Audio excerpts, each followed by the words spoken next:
psychologist Honey Langcaster-James, who was an advisor on Love Island. We've got former Love Island contestant and winner Nathan Massey, and Richard Arnold's back as well. But Nathan, let's start with you. Thanks for coming on thanks today. for having me. We all know in this business there are certain presenters of television shows which involve members of the public who, once the cameras click off, say, "I'll be in my trailer," and that's it, and they're off, and you don't see a hide in a hair. No, she was totally the opposite, wasn't she? She was good as gold. We had a laugh on and off camera. She was always bubbly, good laugh, and like I said, we was at an award ceremony. I was ready to go home. She was like, "Where are you going, Nath?" I said, "I'm going home. I've had too many beers." And she said, "No, come out with us. I'll take you Groucho's." Being a young lad off of a building site to go to Groucho's, and she made me feel welcome, you know. Yes. And not patronised either. No, not so. She was always there with a hair flick and a hug. Exactly, Caroline. the hair She flick. was very much part of the family. 100%. And like I said, on and off. When the cameras weren't rolling, she was an absolute laugh. And I would imagine that because she didn't want you to have any negative experiences at all, both during the recording of the programme and afterwards when she took you out to Groucho's and stuff, she would have hidden any of her anxieties and depression from you. I'd never see any of the signs, no, not at all. She was just a bubbly, fantastic, diamond to be around, an absolute, great person. And that's how we should remember her, really, because, of course, this morning there are so many questions and we've all got to look at ourselves and how we behave, what we click on, what we care about, why do we do it. You know, there are lots of questions this morning. Who's to blame? I mean, her family and her management very angry and upset. Well, there is a lot of anger out there, isn't there? There is a lot of anger from people who knew her. You heard from Laura Whitmer there. But, Richard, I mean, you knew her. You've seen pictures on Instagram of you guys together. Let's have a moment to really revel and celebrate Caroline Flack. Yeah. I mean, I knew her professionally, you know, and obviously followed her career, which is, of course, my job. So I met her many, many times on the red carpet. That particular summer's day, we were at a festival in London. She just popped over in between filming scenes for Love Island. And the picture says it all there. She doesn't just sizzle, she absolutely fizzes. You know, in company, she was extraordinary like that. She had that X factor, you know, and you know, whenever she sort of walked into a room, I know it's said of many people, but with her, it was definitely her USP. You know, there was that sort of frisson. She had such energy, you know, incredible spirit like that. That hid those vulnerabilities, of course, and that fragile nature, and which she was so relatable. I mean, like you said, you're just a builder and you've just gone onto this show, and it was a few years ago. So what was it about Caroline that sort of was so appealing to you as a host of the show and then somebody that you got to know? Just someone, like I said, when the cameras were off, she would be like one of the islanders, do you know what I mean? And having a laugh with us. We'd just all have a good laugh around the... So she wasn't starry, she wasn't... Not so ever, not ego. You know, all of that thing that people associate with people in the public eye. And sometimes very correctly. I mean, we all know them. They're out there, some of them. But she was nothing like that. No, nothing like that whatsoever. Well, Honey, let's come to you. We spoke to you earlier. Can I just repeat a question for the benefit of people who weren't up early enough to see this?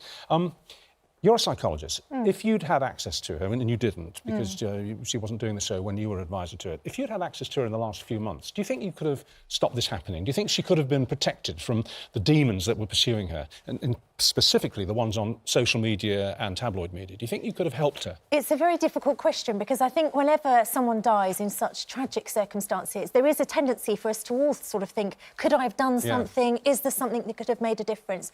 We'll never know the answer to that, but what I can say is that the people who I work with regularly, who are in the public eye, you know, the social media landscape is so unpleasant to deal with. It's, I think, relatively in its infancy still. It's unregulated. Are there tools to deal with it, though, in a psychological sense? I mean, yes. So there are some things you could do. If I came to you and said, I am getting very depressed by what I'm reading about myself on Twitter, what would you tell me? So one of the things I would say is, first of all, understand that the way your brain works is that actually we do tend to focus, even if you have 99% of your messages are wonderful, Richard, you're wonderful, you get that 1% that's really horrible, unpleasant, and you hone in on it and you focus on it. Now, the brain does that to protect you because we are social beings and it's looking for signs of social rejection, disapproval. And Nathan's nodding there. I mean, you then got thrust into public eye, you know, and you met your partner and you're still together, aren't you? So you sort of have this sort of fame life.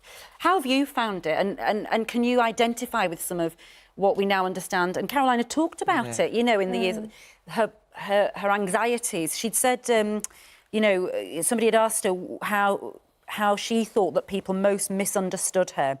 And she replied that I think higher of myself than I do. Maybe a bit, yes, but you can't shout, I'm not as confident as you think I am. And actually, people in the public eye aren't, I don't Nathan, think. go, in general. Well, I have had grief in the past on socials, and so has my missus, and my missus really takes it to heart, you know.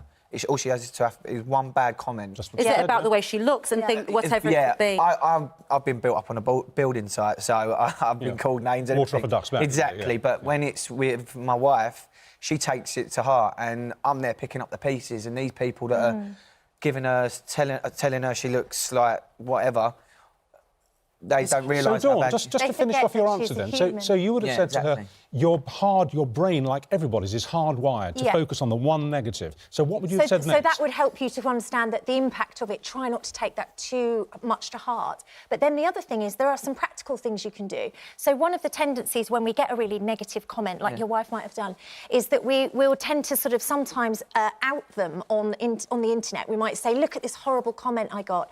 But actually that can sometimes add fuel to the fire. So I suggest to people... You mean it validates them? They think, oh, they noticed me, I got to them. Yes. So one of the things I always say is it's a good idea to have like a little private group, maybe a private WhatsApp group or something, with your friends and family. And by all means, share it in there so that you get some comfort and so people can say, oh my gosh, that's awful what they've said to you. So you get that validated, but you're not actually giving them social currency. Right. And can we just say, sort of your happiest memories of the lovely Caroline? What would you, when you think of her, what comes to mind? Just when we was on set, you know, in Love Island, coming through the doors and be like, oh, so we knew someone was going, but so it was like a bittersweet.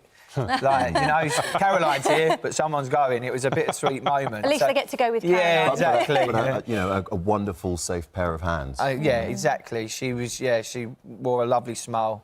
She was a lovely person. Well, God bless her, and may she rest in peace. Yes. Poor girl. We should point out here, ITV have been in touch with this programme and asked her to make it clear that, contrary to some reports, they were actually constantly in touch with Caroline after this incident and were regularly offering her assistance and help and support. So it's important to put that on the record. Yeah, and also if you or someone you know has been affected by any of the sort of things that we've been talking about here, the details of organisations that can offer advice and support are on our website, itv.com/GMB. Please go there if you need it.